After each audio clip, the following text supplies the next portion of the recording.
Hello বন্ধুরা, welcome to only sports view. তো এই ভিডিওতে কথা বলবো ক্রিকেট আপডেটস আইপিএল নিয়ে। তো আইপিএলে কেকেআরকে নিয়ে আলোচনা করব।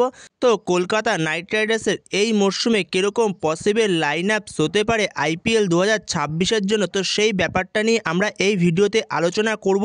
কেকেআর কোন কোন প্লেয়ারকে টার্গেট করতে পারে অকশন থেকে, কাদের দরকার কেকেআর এই টিমটার মধ্যে, তো সেই সব বিষয়গুলো নিয়ে আলোচনা করব। তো ভিডিওটি সবাই শেষ পর্যন্ত দেখতে থাকো, আর চ্যানেলে নতুন হয়ে থাকলে চ্যানেলটি সাবস্ক্রাইব করে পাশে থাকা বেল আইকনটি অন করে পাশে থেকো। সেখানে কেকেআর আইপিএল 2026-এর জন্য তাদের যে মেন ভারতীয় স্কোয়াডটা ছিল, তো সেই স্কোয়াডটাকে তারা বলতে গেলে প্রায় ধরে রেখেছে, যেখানে তারা দুজন বিদেশিকে রেখে সমস্ত বিদেশিকেই ছেড়ে দিয়েছে, যেখানে মাত্র দুজন বিদেশি রয়েছে, যেখানে একজন হলো সুনীল নারায়ণ, আরেকজন হলো রবমান পাওয়েল। তো এই দুজন বিদেশি রয়েছে কেকেআর টিমে বর্তমান সময়। তো সেখানে অকশনে যাওয়ার আগে কেকেআরের পার্সে রয়েছে 65 কোটি টাকা, যেখানে কেকেআরের এই প্লেয়িং ইলেভেনে খুব বেশি প্লেয়ার লাগবে না, মাত্র 3 থেকে 4টে প্লেয়ার হলেই প্লেয়িং ইলেভেন সেট হয়ে যাবে কেকেআরের, আর বাদবাকি কিছু ব্যাকআপ কিনতে হবে কেকেআরকে। তো সেখানে যদি এরপর আমরা কেকেআরের লাইন আপস নিয়ে আলোচনা করি, কোন জায়গায় কাকে টার্গেট করতে পারে কেকেআর, কোথায় কাকে দরকার কেকেআরে, তো সেই বিষয়ে যদি কথা বলা যায়, তো সেখানে কলকাতার জন্য ফার্স্ট দরকার একজন ওপেনার, যে ওপেনের পাশাপাশি উইকেট কিপিংও করতে পারবে এরকম একজন প্লেয়ারকে দরকার।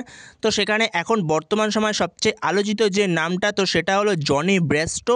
তো জনি ব্রেস্টোকে কেকেআর টার্গেট করতে পারে, কারণ জনি ব্রেস্টো তার ইডেনের পিচটা কতটা শ্যুট করে এটা জানা আছে সবারই, যেখানে 262 চেস করে দিয়েছিল জনি ব্রেস্টো, যেখানে জনি ব্রেস্টো আইপিএলে ওপেনিংয়ে অত্যাধিক একজন ভয়ঙ্কর ব্যাটসম্যান, যেখানে আগের বছর আইপিএলে সে মনে হয় 2 থেকে 3টে ম্যাচ খেলেছিল, তো সেখানেও অসাধারণ পারফরমেন্স ছিল জনি ব্রেস্টোর। তো এই মরশুমে আপাতত এখনও পর্যন্ত জনি ব্রেস্টো দুরন্ত ফর্মে রয়েছে, তো সেখানে জনি ব্রেস্টো একটা ভালো টার্গেট হতে পারে কলকাতার জন্য ওপেনিংয়ে। তো সেখানে জনি ব্রেস্টোকে হয়তো কলকাতা টার্গেট করবে, খুব বেশি দাম হয়তো তার যাবে না, অল্পের মধ্যে পেয়ে যেতে পারে জনি ব্রেস্টোকে। তো সেইখানে অবভিয়াসলি উচিত জনি ব্রেস্টোকে টার্গেট করা কলকাতার অকশন থেকে, যেখানে জনি ব্রেস্টোকে পেয়ে গেলে দারুণ একটা অপশান হবে, যেখানে সুনীল নারায়ণের সাথে জনি ব্রেস্টো ওপেন করতে নামবে।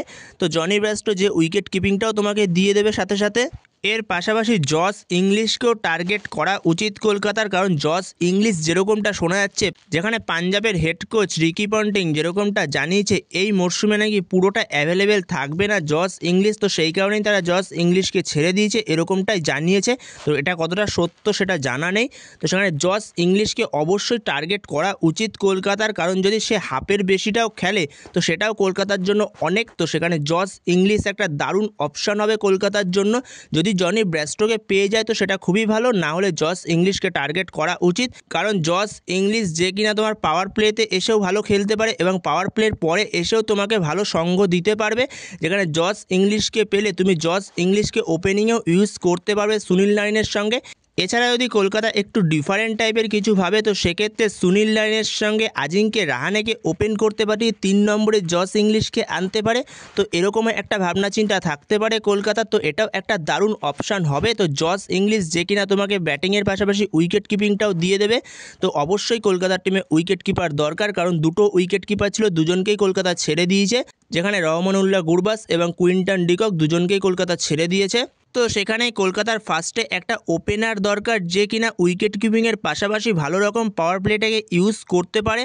তো সেই রকমই একটা ওপেনার দরকার, তো তার সাথে সুনীল নারায়ণ ওপেন করবে এবং 3 নম্বরে নামবে আজিঙ্কে রাহানে। তো আজিঙ্কে রাহানেকে 3 নম্বরে ইউজ করবে। এছাড়া একটু কলকাতা চাইলে কিছু ডিফারেন্ট টাইপের কিছু করতে পারে, যেহেতু আজিঙ্কে রাহানে সে পাওয়ার প্লেটাকে ভালো ইউজ করতে পারে, এমনকি পাওয়ার প্লের পরে সে কিছুটা স্লো হয়ে যায়, অনেকটাই স্লো হয়ে যায়। তো সেখানে আজিঙ্কে রাহানের সঙ্গে সুনীল নারায়ণকে ওপেন করতে দিয়ে 3 নম্বরে একটা অন্য কোনো ব্যাটসম্যানকে খেলাতে পারে কলকাতা। যদি জস ইংলিশের মতো কাউকে পায় তো সেটাই সবথেকে বেটার অপশান হবে কলকাতার জন্য। তো সেখানে এরকম একটা ভাবনা চিন্তা করতে পারে কেকেআর চাইলে। এরপরে 4 নম্বরে আসবে আঙ্ক্রিস রঘুবংশী, 5-এ আসবে রিঙ্কু সিং। তো এরপরে 6 নম্বরে একজন প্লেয়ারকে দরকার কলকাতার, যেখানে একজন বিদেশি অলরাউন্ডার কলকাতার দরকার। তো সেখানে অবভিয়াসলি সেই প্লেয়ারটা হতে চলেছে হয়তো ক্যামেরুন গ্রিন, কারণ ক্যামেরুন গ্রিন ফার্স্ট টার্গেট কলকাতার। ক্যামেরুন গ্রিনকে যে কোনো মূল্যে কলকাতা তুলতে চাইবে, যদি 30 কোটিও দাম যায় ক্যামেরুন গ্রিনের, তাও কলকাতা ক্যামেরুন গ্রিনকে তুলবে। ফার্স্ট টার্গেট কলকাতার ক্যামেরুন গ্রিন। তো সেখানে ক্যামেরুন গ্রিনকে 6 নম্বরে ইউজ করতে পারবে, এমনকি চাইলে আগেও ইউজ করতে পারবে, ক্যামেরুন গ্রিনকে 4-5-এও ইউজ করতে পারবে, ক্যামেরুন গ্রিন এমন একটা প্লেয়ার, তাকে যে কোনো জায়গায় তুমি চাইলে ইউজ করতে পারো। তো দুরন্ত একজন অলরাউন্ডার, যার কিনা ব্যাটিংয়ের পাশাপাশি বোলিংয়ের অ্যাবিলিটিটাও দুরন্ত রয়েছে। তো সেখানে ক্যামেরুন গ্রিন অবশ্যই 6 নম্বর প্লেয়ার হতে চলেছে কলকাতার। তো এরপরে 7 নম্বরে আসবে রমনদীপ সিং। তো রমনদীপ সিং যেও কিনা একজন বিগ হিটার, তো বড় বড় 6 মারতে পারে। তো সেখানে রমনদীপ সিং আসবে 7 নম্বরে। তো এরপরে 8 নম্বরে আসবে হর্ষিত রানা। তো হর্ষিত রানা সেও একজন অলরাউন্ডার, কারণ হর্ষিত রানা তারও ব্যাটিংয়ের হাতটা যথেষ্ট ভালো, কারণ সেও ভালো ব্যাটিং করতে পারে, বড় বড় 6ও মারতে পারে। তো সেখানে 8 নম্বরে অবভিয়াসলি হর্ষিত রানা আসবে। তো এরপরে কলকাতার 9 নম্বরে যেখানে একটা প্লেয়ার দরকার, যেখানে একজন বিদেশি ফাস্ট বোলারকে কলকাতার লাগবে 9 নম্বরে। তো সেখানে সবার প্রথম ফার্স্ট চয়েস যেটা হতে চলেছে কলকাতার, হয়তো মাথিসা পাথিরানা। তো পাথিরানাকেই হয়তো কলকাতা টার্গেট করছে, কারণ পাথিরানার সঙ্গে শোনা যাচ্ছে কথাবার্তাও এগিয়েছে কলকাতার। তো সেখানে পাথিরানা অবশ্যই টার্গেট করবে কলকাতা। সেখানে যদি কলকাতা পাথিরানাকে নেয়, তাও একজন ব্যাকআপ বোলার কলকাতার অবশ্যই রেডি তবে, যেখানে জ্যাকব ডাফি অথবা ম্যাট হেনরির মতো একজনকে কলকাতা পেলে কলকাতার জন্য দারুণ একটা অপশান হবে, সুইটেবল একটা অপশান হবে। যদিও কলকাতা মাথিসা পাথিরানাকে যদি নাও পায়, কারণ পাথিরানার সবথেকে বেস্ট পয়েন্টটা হলো সেটা হলো ইয়র্কার। তো পাথিরানা ইয়র্কারটাই সবথেকে বেস্ট। তো সেখানে পাথিরানাকে তো অবশ্যই টার্গেট করবে, এবং তার পাশাপাশি যদি অল্প কিছু প্রাইজের মধ্যে জ্যাকব ডাফিকে কলকাতা নিয়ে আসতে পারে, তো সেটা একটা দারুণ অপশান, অথবা ম্যাট হেনরি। তো দুরন্ত একজন নিউজিল্যান্ডের ফাস্ট বোলার এই দুজনই। যেখানে টিম সাউদি রয়েছে, তো টিম সাউদি হয়তো এদের মধ্যে একজনকে হয়তো আনার চেষ্টা করবে, টার্গেট তো অবশ্যই করবে। জ্যাকব ডাফি হয়তো ফার্স্ট টার্গেট হতে চলেছে, কারণ টিম সাউদিরও একটা বড় রকম ভূমিকা থাকবে বলার চুজিংয়ের ক্ষেত্রে। তো এরপরে 10 নম্বরে আসবে আমাদের মিস্ট্রি স্পিনার বরুণ চক্রবর্তী। তো বরুণ চক্রবর্তী আসবে 10 নম্বরে। আর 11 নম্বরে আসবে গতিশীল বোলার উমরান মালিক। তো এরকমই একটা পসিবল লাইন আপস হতে পারে কলকাতার IPL 2026-এর জন্য, যেখানে ইম্প্যাক্ট প্লেয়ার লিস্টটা তো এখনও আছে। তো কলকাতার জন্য আরও একটা ভালো অপশান রয়েছে, সেটা হলো রাহুল ত্রিপাঠী। তো রাহুল ত্রিপাঠীকে কলকাতা যদি নিয়ে আসতে পারে, তো সেটা কলকাতার জন্য একটা দারুণ অপশান হবে। তো রাহুল ত্রিপাঠীকে তারা মাঝেও ইউজ করতে পারবে, 4 বা 5-এ ইউজ করতে পারবে ইজিলি, কারণ রাহুল ত্রিপাঠীকে as a impact easily use করতে পারবে কলকাতা। যদি ফার্স্টে ব্যাটিং করে, তো সেক্ষেত্রে রাহুল ত্রিপাঠীকে ইউজ করবে, আর পরবর্তী সময় রাহুল ত্রিপাঠীর জায়গায় তখন নিয়ে আসবে উমরান মালিককে বোলিংয়ের সময়। তো দুরন্ত একটা ভালো অপশান হবে কলকাতার জন্য রাহুল ত্রিপাঠী। তো এছাড়া হয়তো কলকাতা আবারও ভেঙ্কটেশ আয়ারকে ফেরাবে অকশান থেকে অল্প কিছু দামে।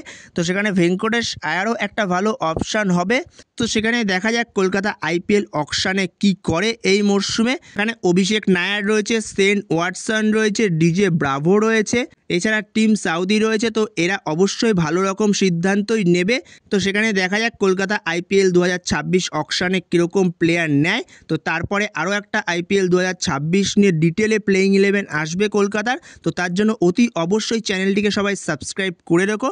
তো এই ভিডিওতে এই পর্যন্তই। তো এই ভিডিওতে এই আপডেটগুলো নিয়ে আলোচনা করা ছিল। তো তোমাদের কাছে ভিডিওটি কীরকম লাগলো অবশ্যই কমেন্ট বক্সে জানিও। তো তোমাদেরও এ বিষয়ে কোনো মতামত থাকলে সেটাও জানিও। তো এই ভিডিওতে এই পর্যন্তই। তো এই ভিডিওতে এই আপডেটগুলো নিয়ে আলোচনা করা ছিল। ভিডিওটি ভালো লেগে থাকলে অবশ্যই লাইক, শেয়ার, সাবস্ক্রাইব করে দিও। তো নেক্সট ভিডিওতে দেখা হচ্ছে, ততক্ষণের জন্য বাই বাই।